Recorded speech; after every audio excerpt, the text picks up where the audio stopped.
Since October, the state and NYPD stepped up enforcement along Roosevelt Avenue from 74th Street to 111th Street. From a command post set up in the heart of it, there's been raids on brothels and unlicensed vendors. But a week before Operation Restore Roosevelt is set to conclude, community leaders have written a letter to the police commissioner alerting her to 14 alleged brothels still operating. We have a school over here called PS 89. There is a brothel about 2 blocks away from there. We think it's outrageous that this is still occurring with the amount of resources that have been placed here. We took those concerns to the NYPD. We have our vice team, we have our undercovers in the area. We're developing other ways to get inside of these locations and to engage in that sale so we can get in there and shut that place down.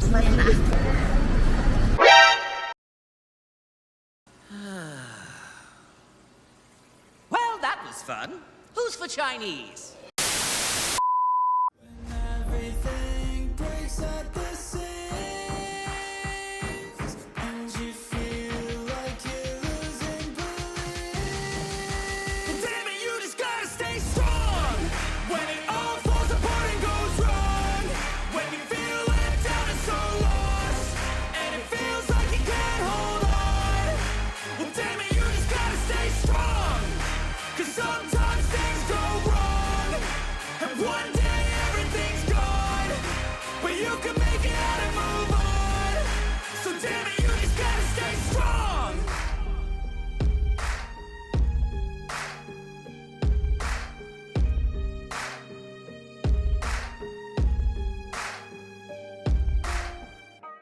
Well, we are about a week past the inauguration of Donald J. Trump. Donald J. Trump is now President of the United States. President Obama is the ex-president. And his promises, he's implementing left and right. We know that ICE is beginning to make their arrest as they're supposed to do. And we know that basically anyone interfering with it will be arrested themselves. So basically, those, take it for what it is. Those of them out there, including our governor here in New York, who says, well, we're not going to cooperate. We're going to block. Well, you're going to be in deep trouble because basically it does violate the law. Most people say, well, no, they're allowed to do. No, I'm sorry. And the thing about it is, and we've reported this for quite some time. We happen to be one of the YouTubers, and of course, us being on Rumble, that we've been reporting this, plus with many others.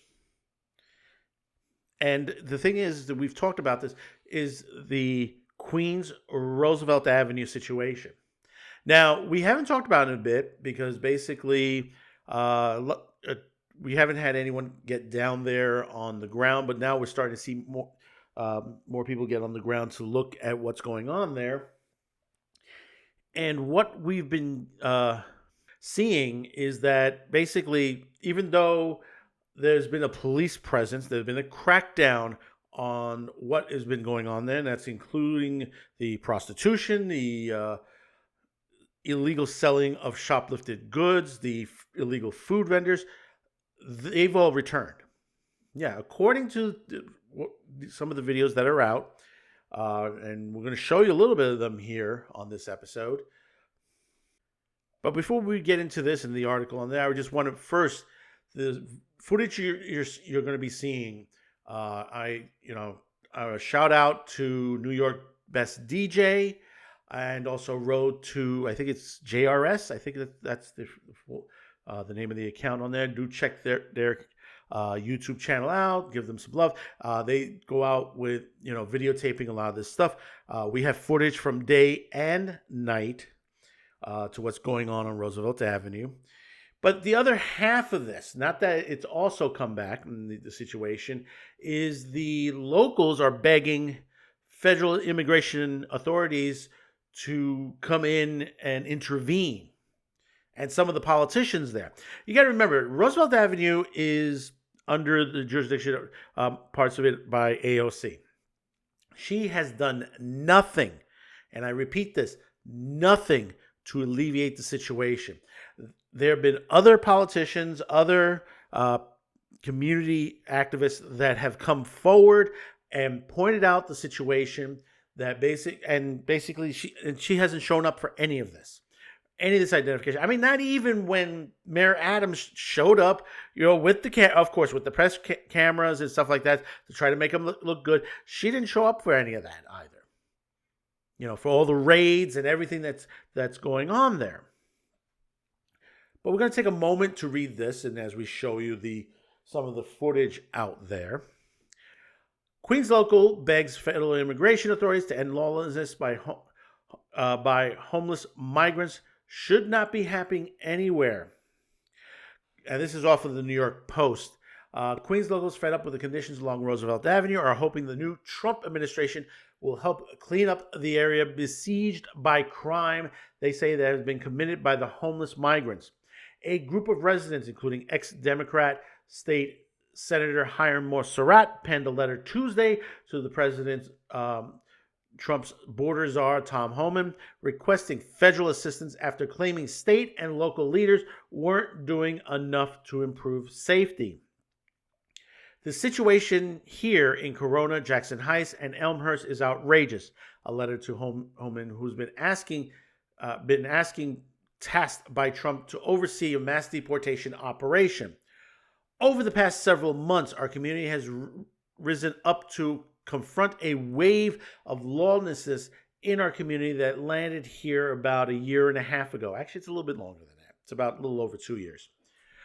The Roosevelt Avenue corridor has faced homelessness and the ongoing lawlessness by a dozen of migrant, including drug dealing, harassment, and theft, as well as lesser crimes like drinking in the open, littering, and public urinations, locals said during a Tuesday press conference. There have been instances of assault and also a series of brothels that have destroyed the residents' sense of safety and their quality of life, community leaders added. And the thing about it is, there's still at least, got about, from what I understand, about a dozen brothels that are still operating in this neighborhood. From the footage that we're showing here, you can see what's going on there. Basically, and this is day and night. And NYPD is there. Now, we're not slamming NYPD. NYPD is doing the best that they can with the resources they have. You got to remember, some of them have been pulled to walk the subways, according to Governor Kathy Hochul, that she's putting 2 officers per train overnight. So guess what? That's taking resources from everywhere else. We don't have enough cops. We're short on there. And when it comes down to it, the cops' hands are tied. Most of these shutdowns, most of the things where you think they've arrested people, most of these people have been let go.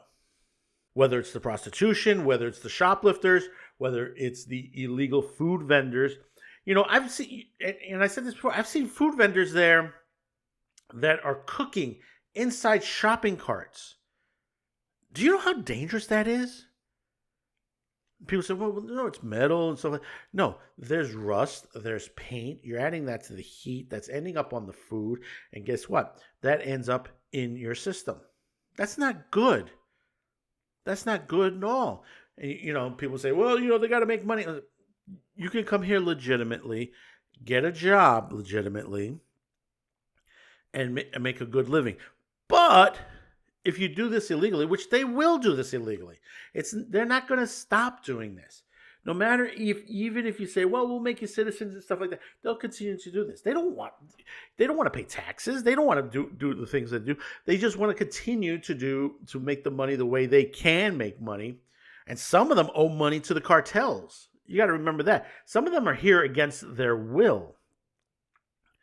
That's something that a lot of people haven't talked about, especially the ones that are being used as prostitutes, also the children as well. Continuing on, our one barber shop even closed down because 50 homeless people set up in the front of the storefront, making it impossible for the business to survive. They couldn't compete with the vagrants because the barbers would have 10 to 20 vagrants using drugs and drinking right here, Montserrat said of the Los Primos barbershop where the press conference took in place of. This shouldn't be happening anywhere in America, much less Queens County, he added. A tiny park in Corona, the dubbed the American Triangle, is also blocked off. Community advocates pointed out. Take a guess why it's barricaded. Because the vagrants were using it as their home and bathroom. They took the triangle away from our community, and the police said they're not capable of removing them, so we barricaded it, for the former police said. Can you imagine the triangles in our community have to be barricaded to keep us safe from the vagrants? Montserrat, who was expelled from the state senate in 2010 after he was convicted of a misdemeanor assault charge involving his girlfriend, said that he and other activists want the Department of Homeland Security to visit their neighborhoods to determine the level of criminality and take action as they deem appropriate, including deportation. And see, the thing about it is, and you know, people saying, well, you know, these are minorities that are coming into our country. The businesses that are shutting down, the businesses that are having problems are owned by minorities in this neighborhood. This is a high minority neighborhood. A lot of Spanish, a lot of Black, some Asian, some Jewish. There are a lot of, you know, there's a melting pot in this neighborhood. A good chunk of it is Spanish. Okay? You know, I'll say this again. A good chunk of it are Hispanic that live there. And still, as Americans, we do not get respect. You know, they expect us to have people come in that didn't come in legitimately and to have them take over the neighborhood. This is what's happening in the UK and throughout Europe. You're having this situation. This is why you can't have illegal migration into a country. You know, that whole situation with the bishop priest or whatever, and she was saying, I mean, that was all out wrong. She said, oh, feel bad, you know, these people, you know, you got to pity them. He goes, honestly, truthfully, some of these people are criminals, which we know that for a fact. Most of them have violated the law pretty much, because once you cross that border illegally, you violated the law coming into this country. The children that are missing, that are like close, I think they're up to 500,000 missing in the U.S.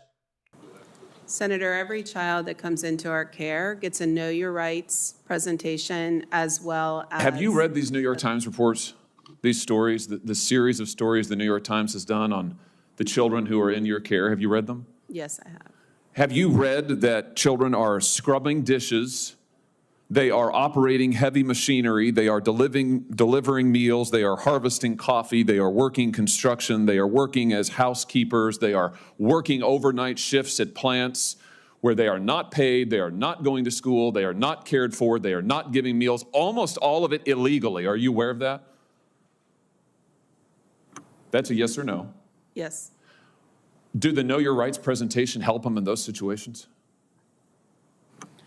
Senator, ORR... That's a yes or no, I think. Do you really think that you're helping these children by releasing them to labor traffickers and, yes, sex traffickers?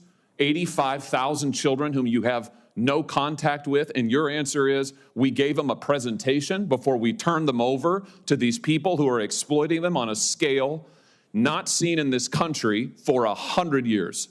You guys that, you know, complain that basically we should let them in. You're not talking about that. No, not at all. Where are those children? Well, you can find them some of them on the streets of Roosevelt Avenue. Yeah, in the subways, in factories, and shame on any factory or business who takes an illegal child in to work in their business, because you're paying them next to nothing. I know that for a fact. When I lived in Florida, I used to see that all the time. Continuing on, the letter by Montserrat, now a Democratic district leader in the area, and Mauricio Zamora of the community group Neighbors of America Triangle, is making a direct plea to the feds because sanctuary laws prevent local authorities from working with immigration and customs enforcement. See, this is why Staten Island wants to secede from New York State. While the city and state have added more cops in the community, it hasn't resolved the issues afflicting the corridor, according to the letter. Zamora said Tuesday he and his neighbors don't oppose immigration. Yeah, nobody opposes immigration, legal immigration. I'm an immigrant, but these people do damage and harm to the community, he said, adding women have to cross the street because they know they'll be harassed. I've been living in the community for a long time and I don't feel safe, longtime Corona resident Tony Diaz also said. We want the federal government to come here and clean up our area. And that is correct. You know, this is something, it's a repeat in history. We had this in the 80s. I always keep repeating this. The Mariana boat lift, the Cuban lift that put people into the United States from Cuba. Cuba emptied out their jails and their mental hospitals, and Haiti decided to do the same. They saw that Cuba was doing it, and we had a massive crime wave. We had an issue, a major issue. And you say, well, that's down in Florida. No. It came up the East Coast. New York had to put a task force together. These detectives of New York's 48th Precinct are assigned to a special crime task force created solely to combat crimes committed by Cuban refugees, boat people. 1,000 Cuban refugees have been arrested in New York since the beginning of the year, most in the Bronx. Police are convinced these men and a handful of women are the criminal element admitted into the U.S. when Castro emptied his prisons. They admit to being professional criminals, bandits or banditos, as they refer to themselves. They're like kids in a candy store here. They make their way to the Bronx through the Cuban Corridor, a direct pipeline to New York from Florida. Having once lived under the tight controls of communist Cuba, they bask under the constitutional guarantees of the U.S. and thrive in the permissive lifestyle of the Bronx. Many of the people in the Burnside area of the Bronx claim police don't know half the stories because many of the targets of Cuban criminals are involved in illegal activities themselves.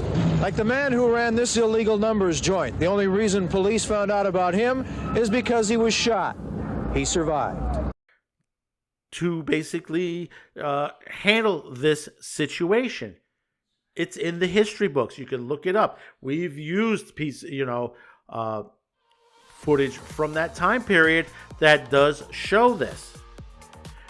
So comment, let me know your thoughts about this. Tell me, what you think of it. Should ICE be coming in here, cleaning up the neighborhood? Because, hey, listen, the ladies are back. The crime is back. Even though the cops are standing there, and of course, obviously, their hands are tied. So don't forget to like, share this video, and hopefully today's the day I've earned your subscription. So until next time, thank you for tuning in. Thank you for clicking on this video, because I know there are thousands of videos you could have clicked on, but you clicked on this one particularly. We really, truly thank you. So until the next video, bye-bye now.